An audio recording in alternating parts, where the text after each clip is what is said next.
প্রচারণার মাঠ দাপিয়ে বেড়াচ্ছেন জামায়াত এনসিপি সহ 11 দলীয় জোটের প্রার্থীরা। দাঁড়িপাল্লা, শাপলাকলি ছাড়াও বিভিন্ন মার্কায় তারা ভোট চাইছেন।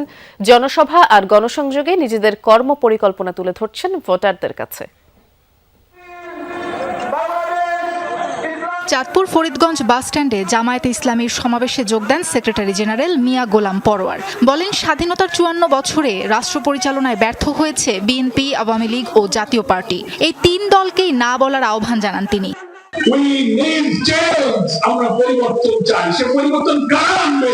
ওই পূর্বের দুর্নীতিবাদ, চাঁদাবাজ, মস্তান, খুনি, বাটপারদের দ্বারা এই পরিবর্তন আসবে না। আমরা এই পরিবর্তন আনবো 11 দল।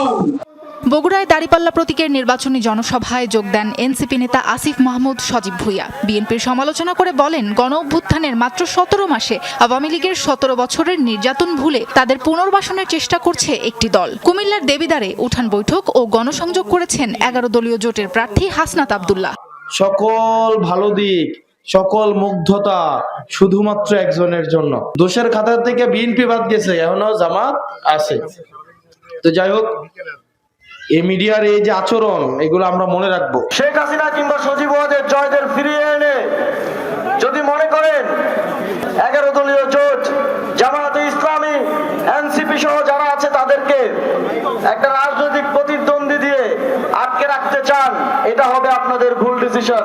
প্রচারণার 10ম দিনে নির্বাচনী ইশতেহার ঘোষণা করেছেন রংপুর 4 আসনের ঐক্যবদ্ধ বাংলাদেশ জোটের প্রার্থী ও এনসিপি সদস্য সচিব আক্তার হোসেন। ইশতেহারে বলেন যে তিস্তা নদীর কারণে এই অঞ্চলে সংকট তৈরি হয়েছে, সেই নদী কেন্দ্রিক সম্ভাবনা তৈরি করা হবে। তিস্তাকে নিয়ে আমাদের অনেক স্বপ্ন। আমরা যদি তিস্তার সমস্যার সমাধান করতে পারি, তাহলে আমরা আমাদের উত্তরাঞ্চলের আমরা আশাবাদী যে আমরা 50% সমস্যার সমাধান করতে পারবো।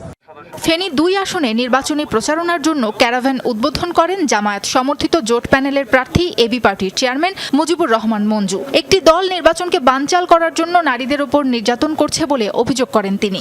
দুর্ভাগ্যজনকভাবে আমরা নানা ধরনের অনুষঙ্গ দেখতে পাচ্ছি।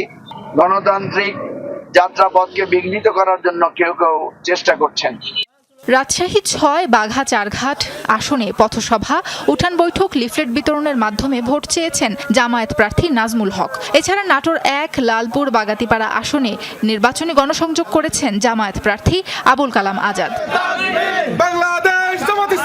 সাবরিনা লিজা, যমুনা নিউজ।